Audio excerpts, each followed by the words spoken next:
ছেলের মুসলমানি অনুষ্ঠান ব্যারাকের থেকে 1 লক্ষ টাকা গরু একটা কিনে মুসলমানি অনুষ্ঠানে জবই দিয়ে কাটি পিঠে খাওয়াইয়ে কালেকশন করছেন 2 লাখ টাকা।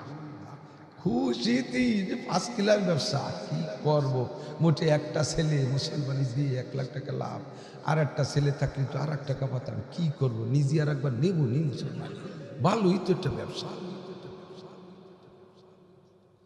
শয়তান বুড়ো দাতাল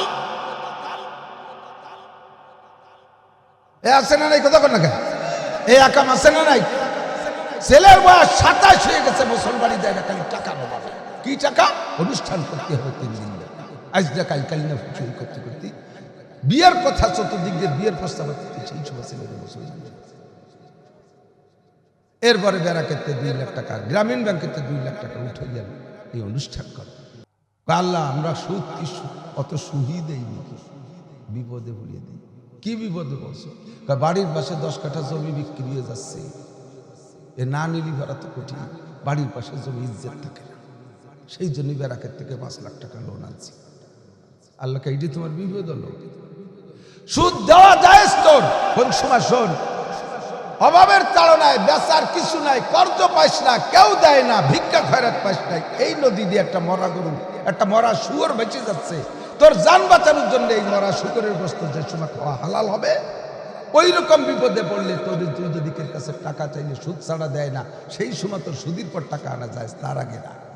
দালানে সাত দিবা সুদে কারবার, দোকানে পুঁজি বাড়াবা সুদানো, সুদের পর টাকা আনো, জমি কিনবা সুদের পর টাকা আনো, ইন্ডাস্ট্রিজ করবা লোন আনো ব্যাংকের থেকে, এ সবই সুদ।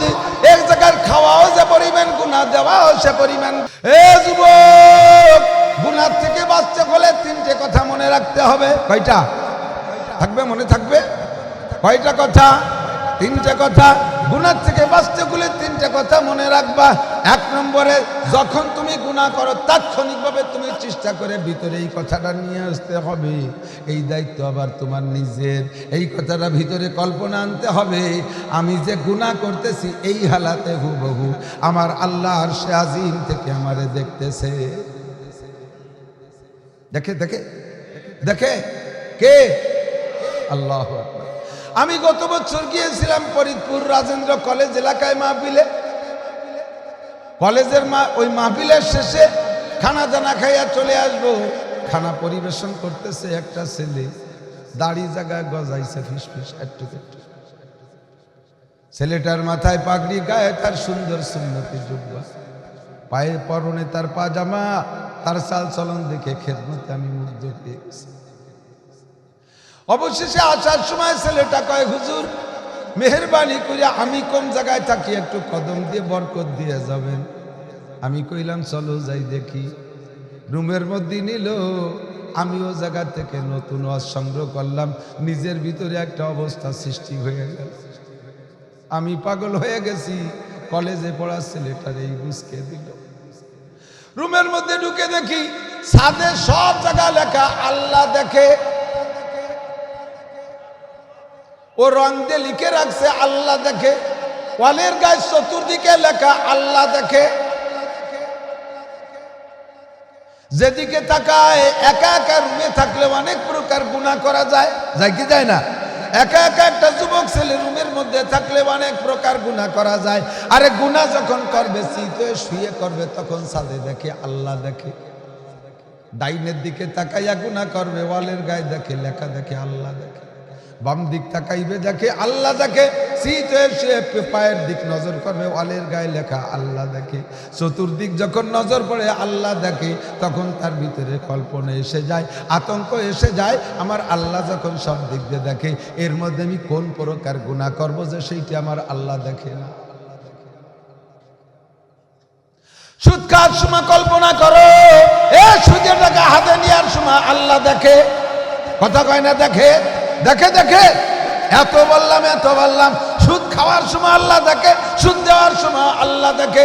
আল্লাহ নবী বলেন, আল্লাহ পাক নিজে বলেন, ওয়াদারু মা বাকিয়া মিনার রিবা ইন কুনতুম মুমিনিন ফা ইল্লাম তাফআলু ফাআযানু বিহারবিন মিনাল্লাহি ওয়া রাসূলিহি।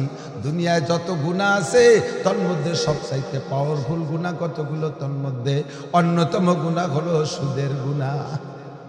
আল্লাহ কয় যারা সুদ খাওয়ার সুদ দাও তোমরা জারু মানে ছেড়ে দাও, জারু মা বাকি আমিনার রিবা। এই পর্যন্ত যা খাইছো বোঝো নাই, আজকের ওয়াজের আগে এই পর্যন্ত যা দিয়েছো ওয়াজের আগে বোঝো নাই, আমি আল্লাহ ধরে নিলাম তুমি বোঝো নাই, তুমি না বুঝেই খেয়েছো এবং দিয়েছো। আজকের আগ পর্যন্ত যা করেছো করেছো, আমি এক্ষুনি আমি আল্লাহ পাক রব্বুল আলামিন ক্ষমা করে দেব, এখনই ক্ষমা করে দেব। জারু তবে ছেড়ে দিতে হবে, মুখে আস্তাগফিরুল্লাহ পড়লে হবে না। মুখে আস্তাগফিরুল্লাহ পড়বা, আবার তলে তলে সুদে কারবার করবা, ওই আস্তাগফিরুল্লাহর 5 পয়সার দাম নাই। তওবা বারলাম সুবহ বরকত দিল পুরা জৌকে গুনাহ, তওবা বারলাম সুবহ বরকত দিল পুরা জৌকে গুনাহ, মাসিয়াত রা খানদামিয়া ইয়াজে ইস্তিগফারে মা। মুখে তওবা তওবা হাতে তাসবিহ, সেই গুনাহ তোমার মুখ ভরে হাসে। কত বড় বাটপার, বাটপার গুনাহ করে আর আস্তাগফিরুল্লাহ বলে, বিড়িটি টানে টানে টান দিয়েও কয় আস্তাগফিরুল্লাহ, দাড়ি চাষে আর কয় আস্তাগফিরুল্লাহ, সুদের টাকা হাতে নেয় আর কয় আস্তাগফিরুল্লাহ, ঘুষের টাকা হাতে নেয় আর কয় আস্তাগফিরুল্লাহ। আছে না নাই? আরে এই আস্তাগফিরুল্লাহ আর 5 পয়সার দাম নাই। আস্তাগফিরুল্লাহ জবানে না, আস্তাগফিরুল্লাহ অন্তরে বানাও। আল্লাহ কত বড় গুনাহ করছি শুনলে আপনার মাথায় বাস পড়বে। আল্লাহু আকবার। আল্লাহ কয় যারা সুদে কারবার করেছো, জারু মা বাকি আমিনার রিবা ইন কুনতুম মুমিনিন, যদি তুমি মুমিন হও, যদি তুমি মুমিন হও, যদি মুমিন হও তাহলে ছাড়ো, আর যদি না ছাড়ো তাহলে মুমিন থাকবা। কথা কোন বোঝেন নাই কথা? মোমেন হলে ছাড়ো, আর না ছাড়লে মোমেন থাকবা না। মোমেন না থাকলে কি হয়? কাফের হয়। কি হয়? যদি তুমি না ছাড়ো, ফা ইল্লাম তাফআলু ফাআযানু বিহারবিন মিনাল্লাহি ওয়া রাসূলিহি। আল্লাহ পাক নিজেই বলেন, এটা হাদিস না আমার উক্তিও না, তরজমা খুঁজে থাকবেন। যদি মিথ্যে কথা বলি এক্ষুনি এসে আমার জুতো দিয়ে পিটাইবেন। আল্লাহ কয় ফা ইল্লাম তাফআলু, যদি সুদে কারবার ছাড়তে না পারো, লেন ও দেন, লেন ও খালি খালি খাওয়ার নাম সুদ খাওয়া, সুদে গুনাহ না, দেওয়াও সুদে গুনাহ। আল্লাহ আমরা সুদ কি অত সুহি দেই নাকি? বিপদে ভুলিয়ে দিই। কি বিপদে পড়ছো? বাড়ির পাশে 10 কাঠা জমি বিক্রি হয়ে যাচ্ছে, এ না নিলি ভরা তো কঠিন। বাড়ির পাশে জমি ইজ্জত থাকে না, সেই জন্য ব্যারাকের থেকে 5 লাখ টাকা লোন আনছি। আল্লাহকে এইটি তোমার বিপদ হলো। সুদ দেওয়া জায়েজ তোর, কোন সময় শোন, অভাবের তাড়নায় বেচার কিছু নাই, কর্জ পাইস না, কেউ দেয় না, ভিক্ষা খয়রাত পাইস নাই, এই নদী দিয়ে একটা মরা গরু, একটা মরা শুয়োর বেঁচে যাচ্ছে, তোর জান বাঁচানোর জন্য এই মরা শুকরের গোশত যে সময় খাওয়া হালাল হবে, ওই রকম বিপদে পড়লে তোর তুই যদি কের কাছে টাকা চাইলে সুদ ছাড়া দেয় না, সেই সময় তোর সুদের পর টাকা আনা যায়, তার আগে না। দালানে সাত দিবা সুদে কারবার, দোকানে পুঁজি বাড়াবা সুদানো, সুদের পর টাকা আনো, জমি কিনবা সুদের পর টাকা আনো, ইন্ডাস্ট্রিজ করবা লোন আনো ব্যাংকের থেকে, এ সবই সুদ। এক জায়গায় খাওয়াও যে পরিমাণ গুনাহ, দেওয়াও সে পরিমাণ গুনাহ। ছেলের মুসলমানি অনুষ্ঠান ব্যারাকের থেকে 1 লক্ষ টাকা, গরু একটা কিনে মুসলমানি অনুষ্ঠানে জবই দিয়ে কাটিয়ে পিঠে খাওয়াইয়ে কালেকশন করছেন 2 লাখ টাকা। খুশিতে 5 কিলোর ব্যবসা, কি করব?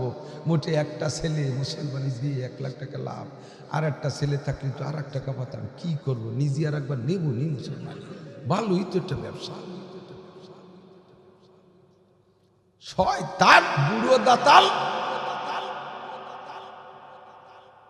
এ আছে না নাই? কথা কর না কেন? এই আকাম আছে না নাই?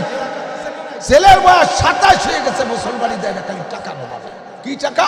অনুষ্ঠান করতে হবে 3 দিন, আজ দেখাই কাল না, চুরি করতে করতে বিয়ের কথা, চতুর্দিক দিয়ে বিয়ের প্রস্তাব করতে, সেই সময় ছেলের মুসলমান। এরপরে ব্যারাকেতে 2 লাখ টাকা, গ্রামীণ ব্যাংকেতে 2 লাখ টাকা উঠে গেল এই অনুষ্ঠান করে। এই সমস্ত জায়গা সুদ দেওয়াও খাওয়া একই রকম গুনাহ, কোনো পার্থক্য নাই। আল্লাহ কয় যারা সুদে কারবার ছাড়তে পারিস না, জেনে নে ফাদানু বিহারবিন মিনাল্লাহি ওয়া রাসূলিহি, আল্লাহ আল্লাহর রাসূলের সাথে যুদ্ধ করার জন্য রেডি হও। তোমার সাথে আল্লাহ যুদ্ধ করবে কে? কতক্ষণ কে? সুদখোর সুদদাতার সাথে যুদ্ধ কে করবে? ফাদানু বিহারবিন মিনাল্লাহি ওয়া রাসূলি, এবং আল্লাহর রাসূল যুদ্ধ করবে। এই দুইজন যুদ্ধ করবে, পারলি চলে আয়। আমার নবী তো মানুষ, নবীরে দাঁত ভেঙে ফেলাইতে পারো, উহুদের মাঠে হেলমেট ভেঙে মাথার ভিতরে ঢুকাই দিতে পারো, তায়েফের ময়দানে মাঝে রক্তাক্ত করতে পারো, আমার আল্লাহর কিছুই করতে পারবে না। কতক্ষণ ঠিকই ঠিক না? আর নবীর পক্ষ হয়ে আল্লাহ যুদ্ধ করবে। আল্লাহর যুদ্ধের জন্য বিমান লাগে না, রকেট লাগে না, বোমা লাগে না, কোনো হাতিয়ার লাগে না। ওয়াইদা আরাদা শাইআন আইয়াকুলা লাহু কুন ফায়াকুন, আল্লাহ ইচ্ছা করলে শুধু কাফনুন পেশ কুন এই দুইটা অক্ষর বলবে, সঙ্গে সঙ্গে তোমার যুদ্ধ ফিনিশ। ঠিক না? আল্লাহ যুদ্ধ করবে। শুকর এই দেশে যত ইরি দানের যত ফসল, সব ফসলের জন্য দোয়া করা বড় কঠিন। প্রত্যেকটা ফসলের ভিতরে সুদে টাকা আছে। কতক্ষণ আছে? হাজারে হাজার টাকার সাথে 1 মণ ধান, হাজারে হাজার টাকার সাথে 1 মণ পেঁয়াজ, হাজারে হাজার টাকার সাথে 100 টাকা, এইভাবে বাড়ায় বাড়ায় নিচ্ছ, যেগুলো সব সুদে কারবার। ফসলের জন্য যে দোয়া করব, এ দোয়াও করা বিপদ হয়ে গেছে। ফসলের জন্য দোয়া করলে সুদের পক্ষে দোয়া হয়, আর সুদ হলো হারাম। হারামের উন্নতির পক্ষে যদি দোয়া করা হয়, ঈমান নষ্ট হইয়া যায়।